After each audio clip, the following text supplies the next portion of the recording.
Понеделник 13 февруари, кратки вести во 12 часот.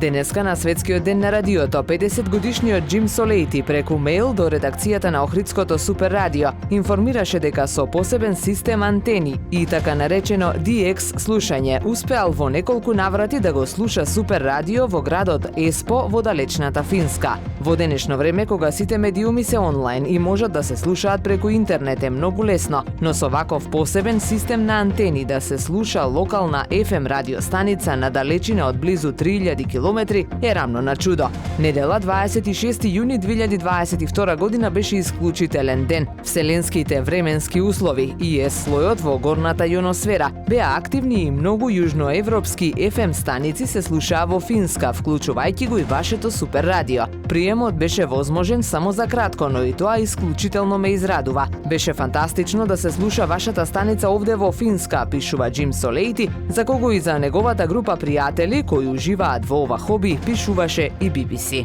Со помош на дигиталните алатки на Google, порталот Охрид Прес направи анализа за евентуалните дислокации на уплатно-исплатните места во кои се приредуваат игри на среќа, доколку биде усвоен предлогот на закон за изменување и дополнување на законот за игри на среќа и за забавни игри, предложен од Министерството за финансии. Со оглед на фактот што Охрид е релативно мал град, основната анализа покажува дека бројни вакви објекти ќе мора да се дислоцираат, особено оние во центарот на градот. Станува збор за над 20 поголеми и помали локации, кои особено гравитираат на улиците Македонски просветители, Партизанска, булевар Туристичка и целиот потек околу градскиот пазар и поширокиот дел на централното градско подрачје. Не помал дел ги има и во останатите делови на градот, а доколку се преклопат круговите од графичката анализа, скоро и да нема дел од центарот на градот кој не е покриен од заштитениот радиус од некое училиште. Деталните мапи можете да ги погледнете на ohridpress.com.mk.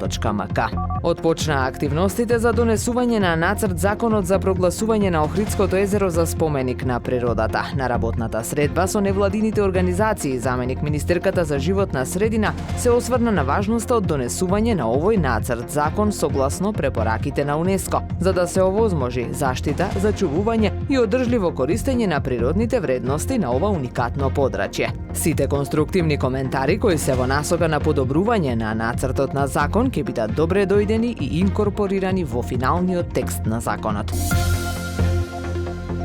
Времето денес сончево со мала до умерена локална облачност, дува слаб до умерен северозападен ветер, максималната температура во Охрид до 6 степени. Повеќе информации на ohridpress.com.mk. Уредник и водител на вестите Даниела Спасик, технички реализатор Реџеп Селман.